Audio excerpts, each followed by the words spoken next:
license and registration, he can sense your aggravation. On the head of the fallen angel. When the world is muttering under the floorboards, stomp even louder. Untime. Let them know you are alive today. Or unhum.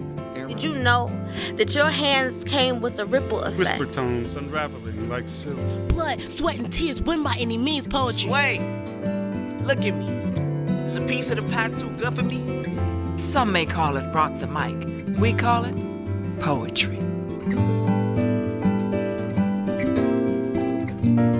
Hello, and welcome back to Sojourn with Words.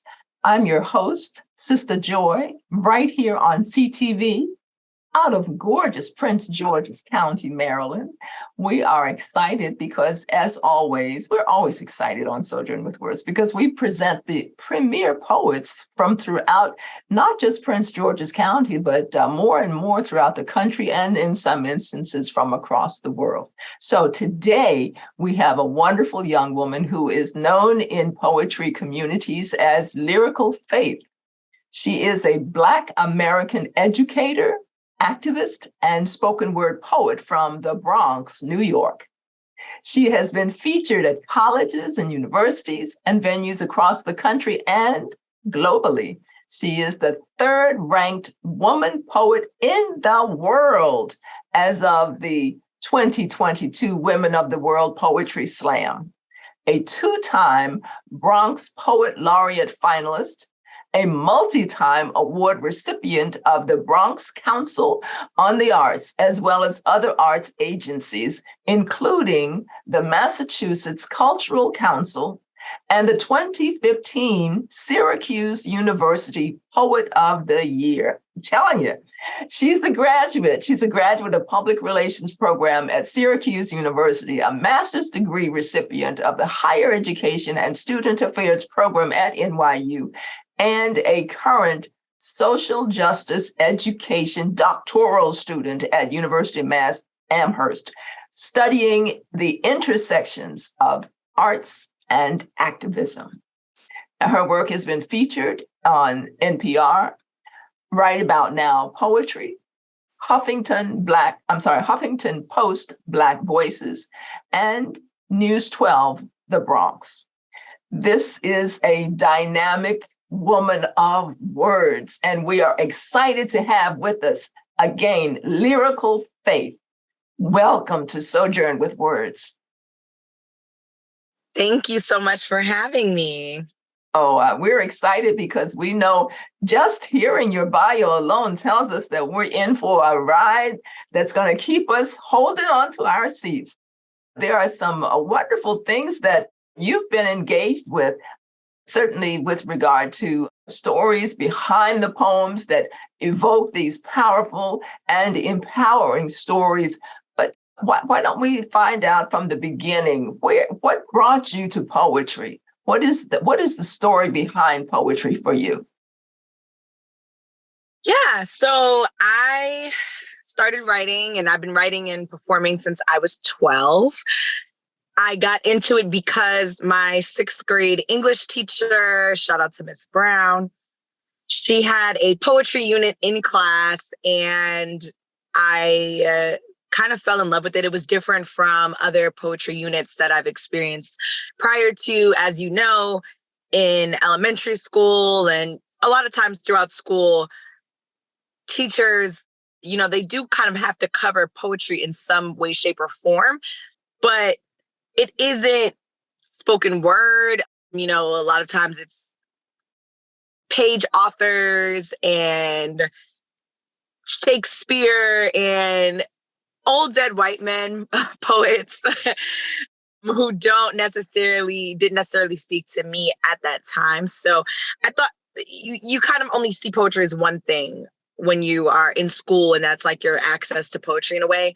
But this teacher, she gave us poetry in the form of spoken word, and she taught us the elements, and she showed us videos, and it was just a different vibe altogether. So since that experience, I had fell in love with it. I was always a big reader and a writer, but I didn't really know how to translate that into what I felt like was my theatrical personality. And I felt like spoken word was like a happy medium for all of those things. So from there, I just kept on writing every day and got very involved in my different groups that I was a part of, youth programs, and all sorts of events and organizations that I continued to join or form as I went throughout my schooling, including and up until college as well, where I joined an amazing poetry program known as Verbal Blend, one of my poetry homes. Back here in New York City, I co-founded an organization called the Harlem Bomb Shelter, also one of my poetry homes. And since then, I've just been writing, performing, slamming, and continuing on as a professional spoken word artist ever since. Okay. Well, when it comes to poetry for you, you identify as both a poet, but you also identify as an educator and a researcher. Talk to us about what moved you in that direction. Yeah, so my schooling had a lot to do with me becoming a researcher. Right now, I am a full-time doctoral student at UMass Amherst.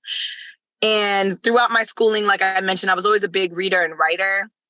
And poetry was something that, just kind of came along with that because it was just a form of release and a way to tap into my emotions that I just didn't previously have access to.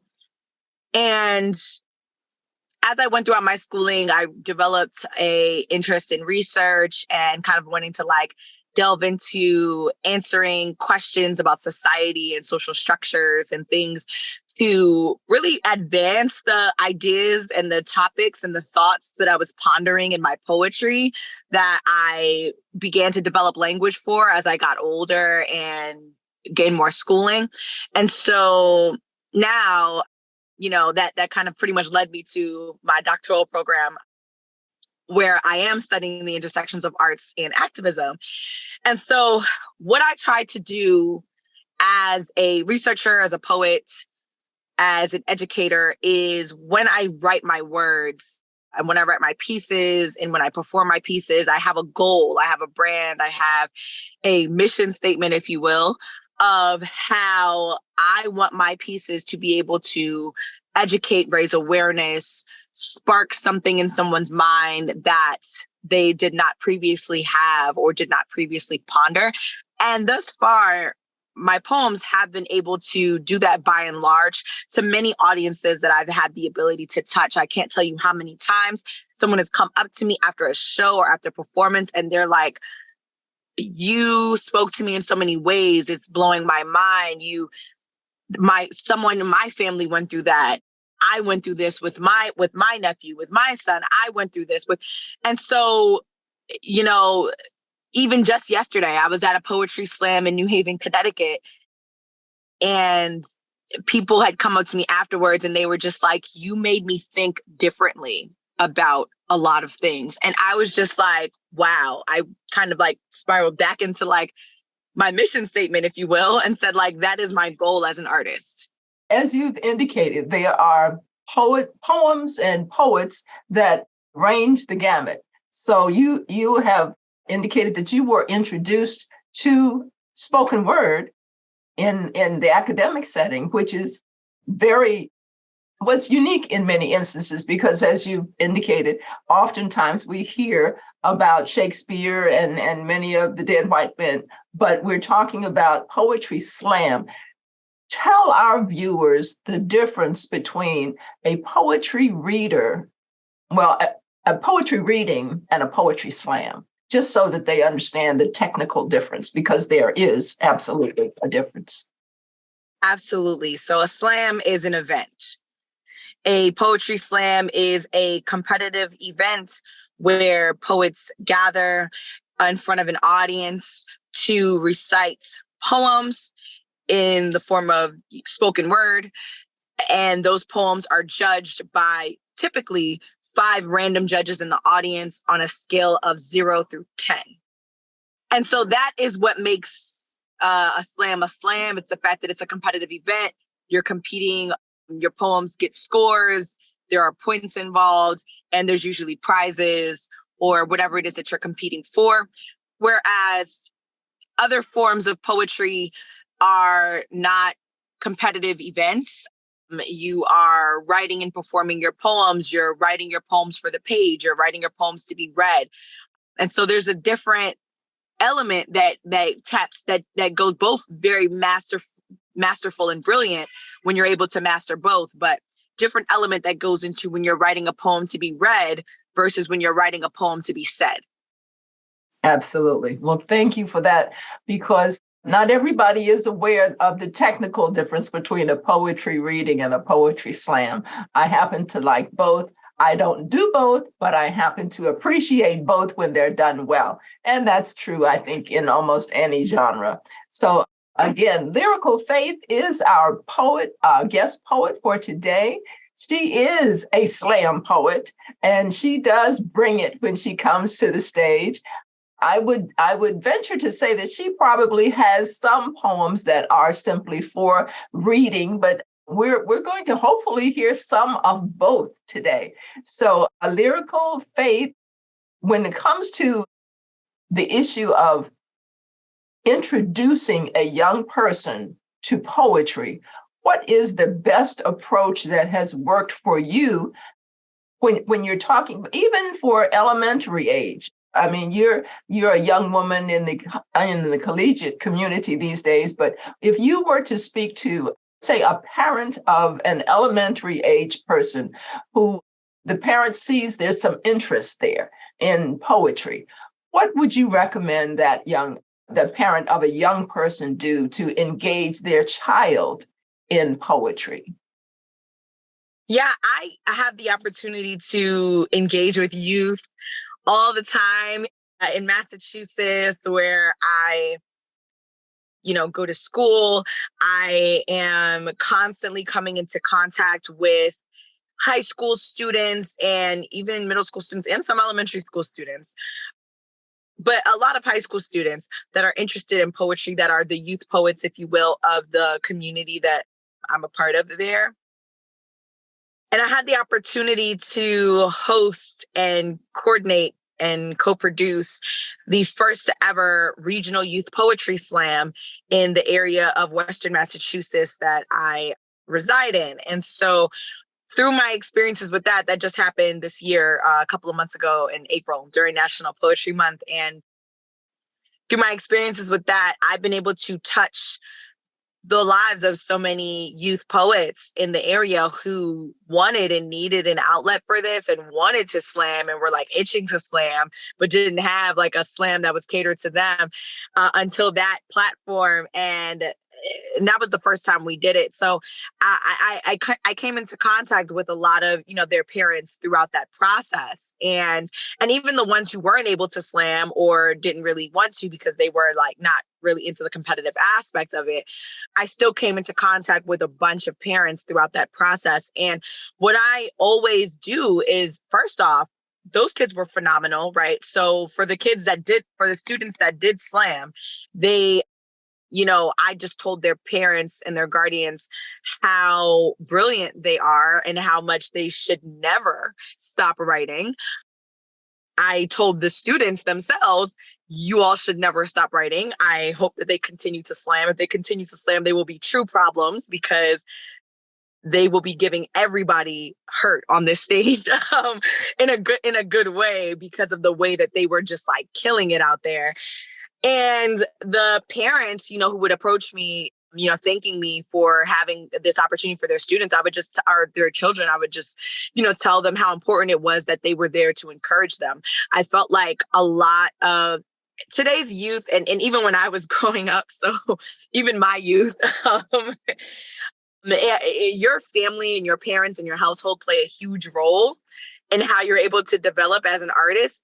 If as a young person, you do not feel supported by the people in your household, it really changes your trajectory. It even kind of changes the things that you feel comfortable writing about or not. And it changes a lot. It kind of makes you feel a little bit closeted, covert. and it feels a little bit restricting in some ways. And also, you might not be able to go out to the poetry slams and the poetry events and join the youth programs and stuff like that you really want to do. And with these youth that I've seen in Massachusetts that I've been able to work with, I've seen some of their parents jump up and take them to every single open mic that I've hosted in the area. Take them, and they're right there in the crowd cheering. And they're on stage and they're able to get free and they're able to express themselves. And their parents are right there cheering for them, so proud of what they're doing. And I wish that was my experience. Unfortunately, it was not. And I see how much that helps them to, like, they're like growing so fast. They're growing at lightning speed in their work because they have people that are taking them to the events and people that are supporting them at the events. And so I just tell them how important it is that they are supported. And if they don't support their youth during these like very critical developmental stages, it could really have an impact on, you know, their art and what they end up doing with it. So I definitely try to encourage that.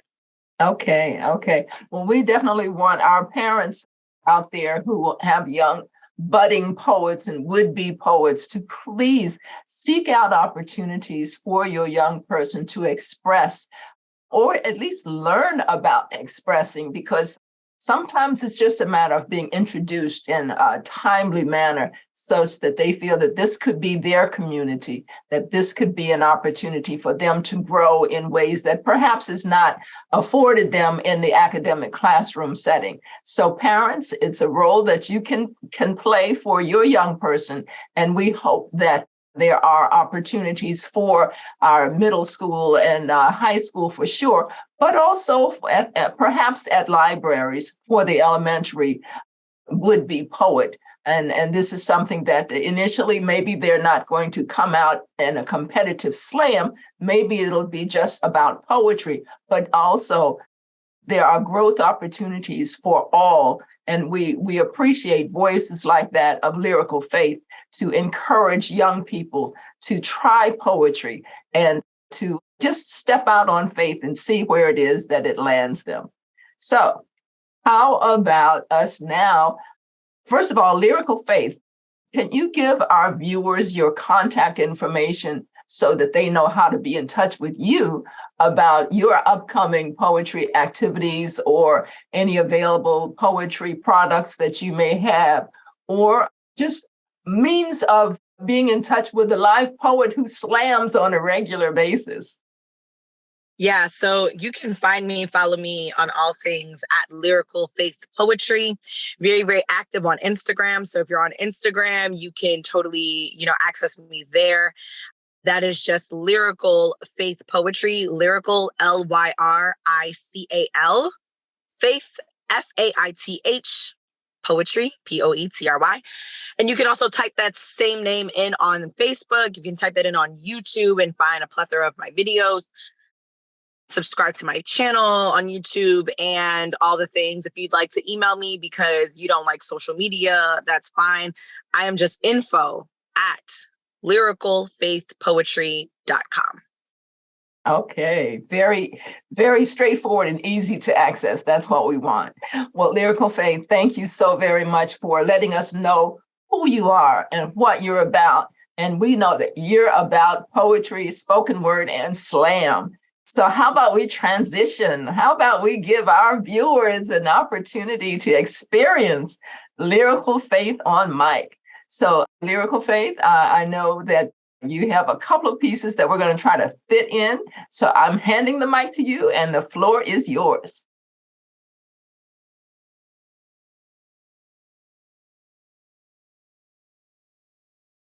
My response to the men who take me out, tell me I'm pretty, then ask if I am just Black. Well, I'm Black mixed with Black, so I guess that make me Black. like Afro-American, like my ancestry be slave black. Like they slave all day and picked cotton so you could wear that tacky little shirt on your back black, like transatlantic trade black, like we always late black, like we only late because if we die today, this gonna be our ghost outfit for the rest of our days, like auction block black, like picnic black, like you won't make it to the march if you caught up at the sit-in black, like 3,446 lynched, and you ain't never known a black mother who ain't prayed for her kids. We open case black, we closed case black, we scared at night because they traffic in our neighborhood. And if you look like me, you ain't safe black. And as I sit here and ponder the answer to your stupid question with my resting bee face, well, we still waiting on reparations. So I hope you paying for this date. Okay, so I'm Lyrical Faith, and I have another poem for you. And I mentioned this earlier, or it was mentioned earlier, but I'm originally from the Bronx, New York. Shout out to the Bronx. And so here's this piece. It's called Movie Magic.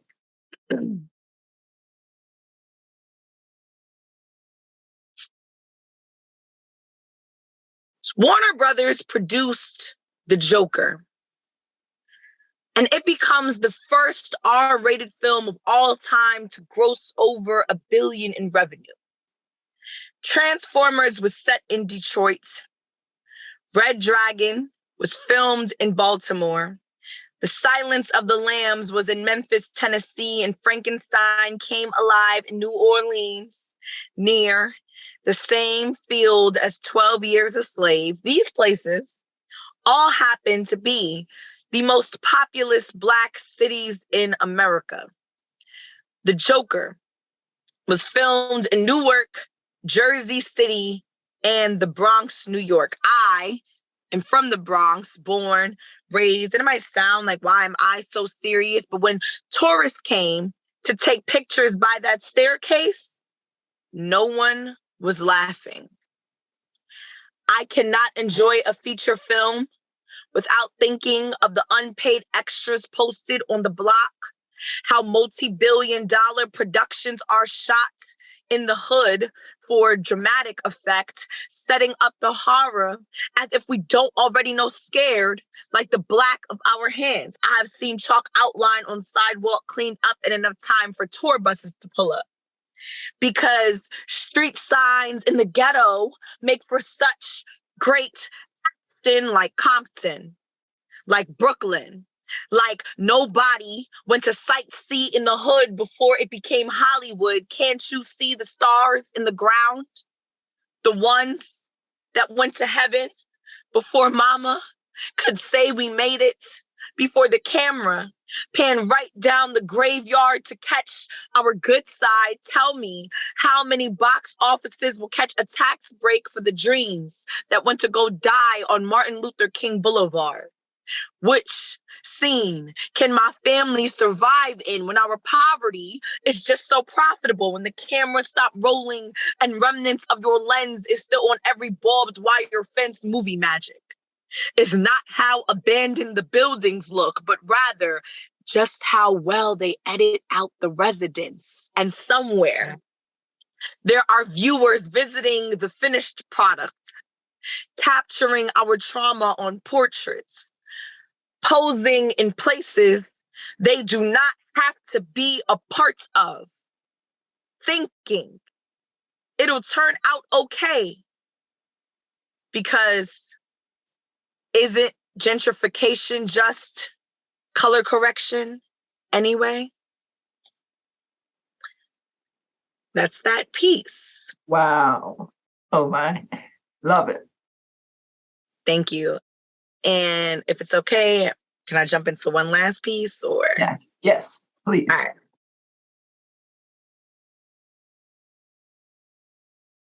Seven lessons learned at the 2020 protest. 1, let the white people get in front. Nah. Deadass. We know y'all wanted to be invited to the cookout, and praise God, this is the cookout. Can't you see the fire ablaze in the distance? Don't you smell the brown meat grilling, hot, angry from years of being burned in the freezer?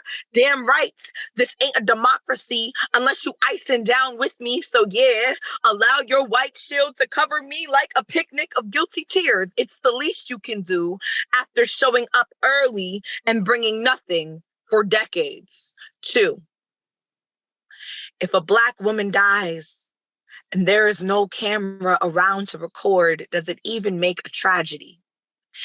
It's been over 72 months and still no justice for the murder of Breonna Taylor. The signs at the rally all read America's quarterbacks of martyrdom, as if we are not running through the same plantation. While you gather in these streets to demand a play-by-play for equality, please do not forget the soil that planted every seed. 3, it'll take a lot out of you. By the end of 7 miles, you will rattle in your bones. You will know what our ancestors meant by a long trek to freedom. You will gloom in distress, knowing the war is far from over. And how do I live, knowing my footsteps are just a rehearsal to the performance of my eulogy? 4, the Birmingham movement lasted 37 days. The Freedom Rides lasted 7 months. The Greensboro sit-ins were 6 months. The Montgomery bus boycott was 382 days. Quit asking us when we will stop marching. We will stop marching when this country stops lynching us. 5, the soundtrack is Kendrick Lamar's All Right, NWA's F the Police, YG and Nipsey Hussle's F Donald Trump. The soundtrack is Nuck If You Buck, Tupac's Keep Your Head Up, and for the Saints, Tasha Cobb's Break Every Chain. Revolution by Kirk Franklin, and we gonna praise while we dance in these streets. Shout Negro spirituals to the top of our lungs and in demand you put some respect on our peace. 6, come prepared. Bring milk for the tear gas. Bring a thick shed of skin for the rubber bullets. Bring a pair of shoes you do not mind creasing. Move like your body is on fire. So instead of the precinct or the cop car, it was actually just every breath you ever took dragging balled its way up your throat and out onto the threatening. We told you this is the cookout. How could you not expect for there to be flames? 7, you wanted an invite so bad, right? Well, here it is. Don't walk up empty-handed and then expect us to still fix you a plate.